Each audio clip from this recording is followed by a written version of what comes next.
नमस्कार साथियों, आप सभी का स्वागत है मेरे यूट्यूब चैनल पर। तो चलिए हम देख रहे हैं DSSC का प्रीवियस ईयर क्वेश्चन पेपर। तो चलिए स्टार्ट करते हैं।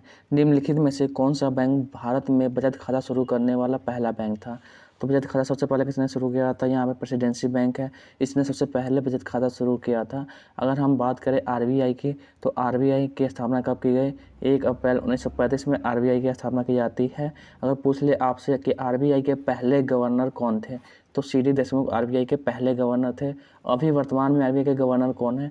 तो अभी वर्तमान में शक्तिकांत दास अभी हाल ही में गवर्नर है RBI के। अगर पूछ ले स्टेट बैंक ऑफ इंडिया, इसका स्थापना कब की जाती है? तो ये 1955 में स्टेट बैंक ऑफ इंडिया 1 जुलाई 1955 को हमारा जो स्टेट बैंक ऑफ इंडिया है उसकी स्थापना की जाती है। भारतीय स्टेट बैंक की स्थापना की जाती है। नेक्स्ट हम बात करते हैं, आइए, निम्नलिखित मुगल सम्राट में से किसने फतेहपुर सीकरी में इबादत खाना बनवाया था? तो इबादत खाना की बात करते हैं तो इबादत खाना ये किसने बनवाया था? अकबर ने बनवाया था। ठीक है, अकबर इसमें राइट आंसर है। कब बनवाया था? 1875 में अकबर ने इबादत खाना बनाया। किस लिए बनवाया? इसने यहाँ पे इबादत खाना इसलिए बनवाया था कि यहाँ पे सभी धर्म के जितने भी थे बड़े बड़े विद्वान वो आकर वहाँ पे विचार विमर्श कर सके, चर्चाएं कर सके, इसलिए उसने क्या किया था? इबादत खाना बनवाया था। और बाद में इसने जो धर्म दिया था उसे दीन इलाही, ये सभी को पता ही होगा। नेक्स्ट हम बात करते हैं, अगर आपसे पूछ लें कि अकबर ने और कौन कौन सी चीज़ें बनवाई थी, तो उसको आप यहाँ ध्यान रखेंगे। आगरा का किला किसने बनवाया था? अकबर ने ही बनवाया था। जोधा भाई का महल, ये भी अकबर ने बनवाया था। पंचमहल का निर्माण भी अकबर ने किया था। बुलंद दरवाज़ा ये गुजरात विजय के जीत के जब जैसे ही गुजरात पर उसने विजय पा ली थी, तो वो आके यहाँ बुलंद दरवाज़ा निर्माण किया था। शेख सलीम चिश्ती का मकबरा, इसका निर्माण भी अकबर ने किया था। तो चलिए आगे चलते हैं। नेक्स्ट, निम्नलिखित में से कौन सी पर्वतमाला विश्व की सबसे लंबी महाद्वीपीय पर्वत श्रृंखला है? सबसे लंबी महाद्वीपीय पर्वत श्रृंखला कौन सी? एंडीज। ये कितने देशों को जोड़ती है? 7 देशों को जोड़ती है। ये सबसे लंबी पर्वत श्रृंखला है। और अगर हम बात करें एंडीज, ये किस हमारा उसमें आता है, महादेश में किस में आता है, तो ये एंडीज जो पर्वतमाला है दक्षिण अमेरिका में आता है। ठीक है, दक्षिण अमेरिका के अब एंडीज की सबसे ऊंची पर्वत श्रृंखला कौन सी है? माउंट एकांगुआ, जो कि एंडीज की सबसे ऊंची पर्वत श्रृंखला है। अगर हम वही बात कर ले कि दक्षिण अमेरिका की हो गई, अगर हम बात करें उत्तरी अमेरिका की सबसे ऊंची चोटी कौन सी है? उत्तरी अमेरिका की सबसे ऊंची चोटी है हमारा मैकिनले, सबसे ऊंची उत्तरी अमेरिका सबसे ऊंची चोटी है। अगर हम बात करें यूरोप की सबसे ऊंची चोटी कौन सी है, तो यूरोप की माउंट एल्ब्रूस यूरोप की सबसे ऊंची चोटी है। उसी में हम बात करें अफ्रीका की, अफ्रीका सबसे ऊंची चोटी कौन सी है? माउंट किलिमंजारो अफ्रीका की सबसे ऊंची चोटी है। ऑस्ट्रेलिया की हम बात करें कि ऑस्ट्रेलिया की सबसे ऊंची चोटी कौन सी है, तो माउंट एकांगुआ ऑस्ट्रेलिया की सबसे ऊंची चोटी है। अब नेक्स्ट हम बात करते हैं क्योटो प्रोटोकॉल की बात करें तो जो क्योटो प्रोटोकॉल है ये कब अपनाया गया था? तो क्योटो प्रोटोकॉल 1997 में। ठीक है, ये इसका राइट आंसर है, 1997 में अपनाया गया था। ठीक है, और ये किस लिए होता है? जलवायु परिवर्तन पर ये एक प्रोटोकॉल लाया गया था। और इसमें क्योटो प्रोटोकॉल में बात किया गया है कि जो ग्रीन हाउस गैस का जो प्रभाव है इसको कम किया जाना, इसका उत्सर्जन कम किया जाए, इस प्रोटोकॉल का मुख्य उद्देश्य ये था। ठीक है, और ये कहाँ पे हुआ था? जापान में क्योटो शहर है, वहाँ पे ये जलवायु परिवर्तन से सम्मेलन बुलाया गया था, इसलिए वहाँ पे जो प्रोटोकॉल लाया गया इसे क्योटो प्रोटोकॉल कहा जाता है। ठीक है, कब किया गया था? 1997 में। ठीक है, हम बात करते हैं, आगे आते हैं, निम्नलिखित में से किसने अकबरनामा लिखा था? अकबरनामा अबुल फजल ने लिखा था। ठीक है, ये राइट आंसर है अकबरनामा। नेक्स्ट हम बात करते हैं गंभीरा नृत्य किस रूप में निम्नलिखित में से किस राज्य से जुड़ा हुआ है? तो गंभीरा नृत्य जो है ये पश्चिम बंगाल से जुड़ा हुआ है। ठीक है, इसमें हम देख लेंगे और भी बहुत सारे नृत्य हैं जो कि काफ़ी महत्वपूर्ण है, उसे हम देख लेते हैं। कि अगर आपसे पूछ ले कुचिपुड़ी कहाँ का है? कुचिपुड़ी ये आंध्र प्रदेश का काफ़ी फेमस नृत्य है। बिहू पूछ ले तो बिहू कहाँ का? बिहू असम का। नट पूजा भी असम का है। बिहार का पूछ ले तो जाट जटिन है। ठीक है, गरबा और डांडिया पूछ ले कहाँ का प्रमुख है नृत्य? तो गुजरात का है। ठीक है। अगर हम देखते हैं रऊफ, रऊफ कहाँ का है? रऊफ, कूद, दमाली, ये सब कहाँ का है? जम्मू कश्मीर का है।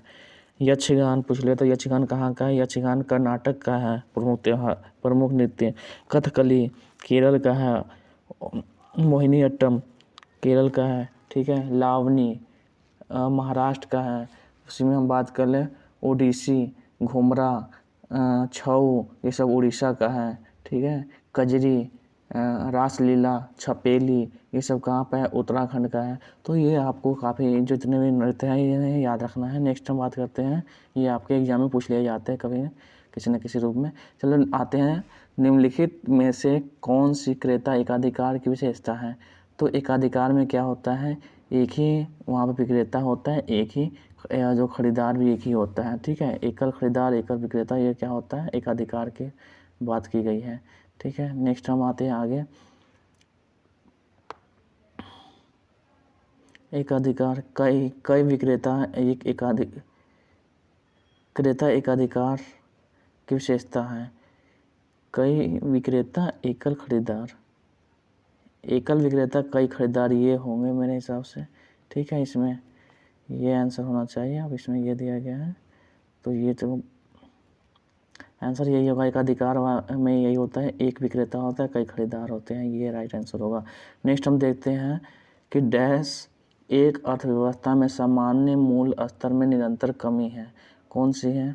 अवस्फीति, अवस्फीति, मुद्रास्फीति जानते हैं, मुद्रास्फीति क्या? इन्फ्लेशन होता है।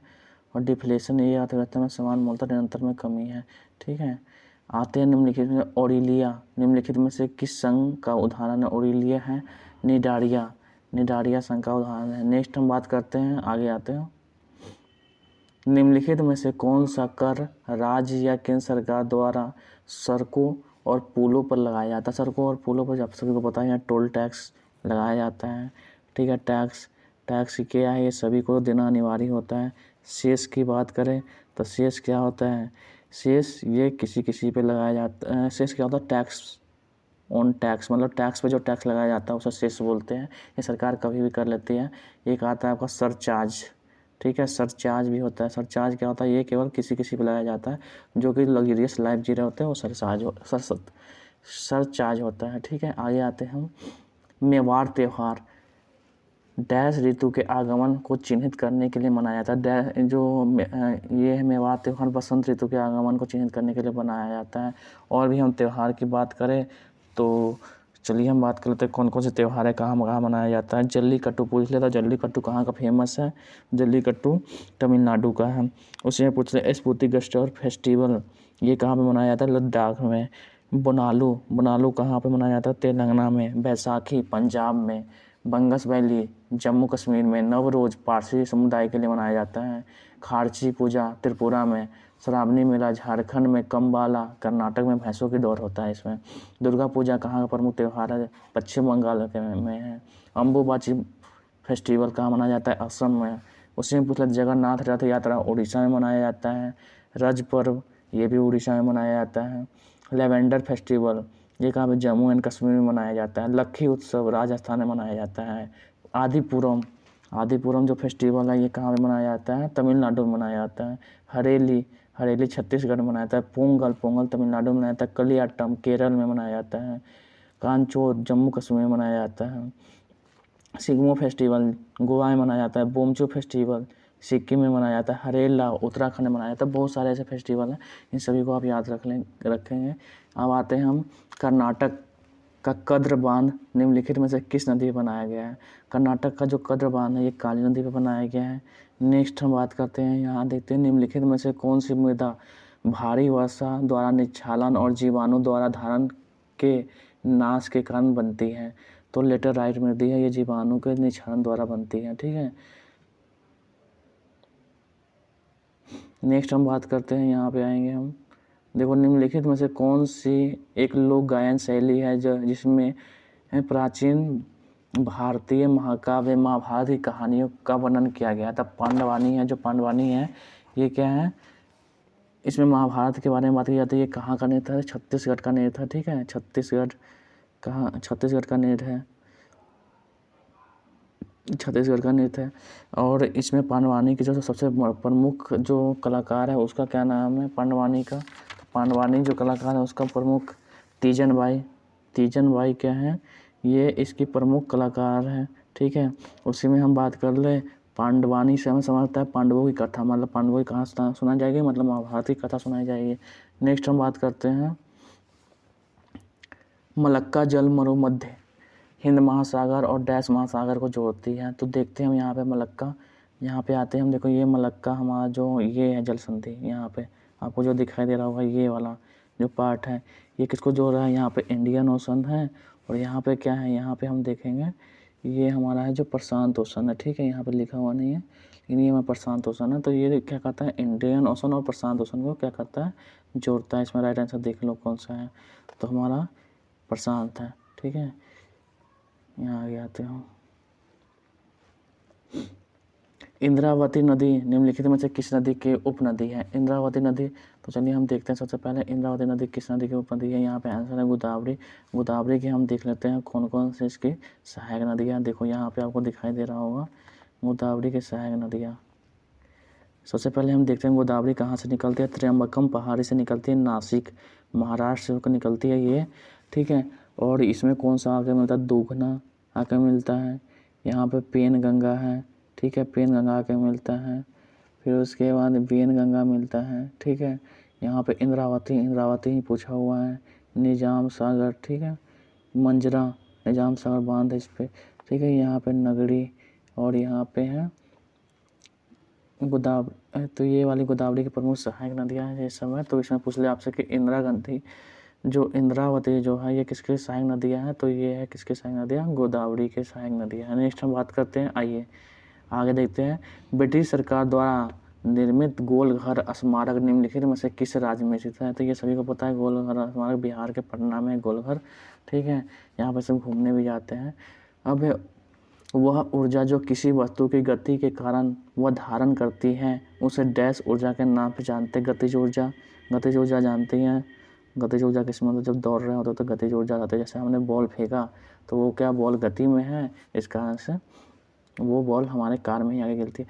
पीएच स्केल की बात करें, पीएच स्केल में तटस्थ मान कौन सा है, मतलब तो पीएच स्केल में 3 टाइप के मान होते हैं। एक होता है ऐसे, यहाँ पे बीच में 7 होता है जो उदासीन होता है, और इधर क्या होता है 1 2, इधर यहाँ से 1 2 3 4 5 जो इधर क्या होता है अम्लीय, और इधर क्या होता है ज़्यादा हम जाते हैं तो क्षारीय हो जाता है। ठीक है, पीएच स्केल में आपसे पहले जैसे यहाँ पर देख लो आपसे, इधर क्या न्यूट्रल है 7 पे, 7 से कम एसिडिक, और इधर एल्काइन हो जाता है।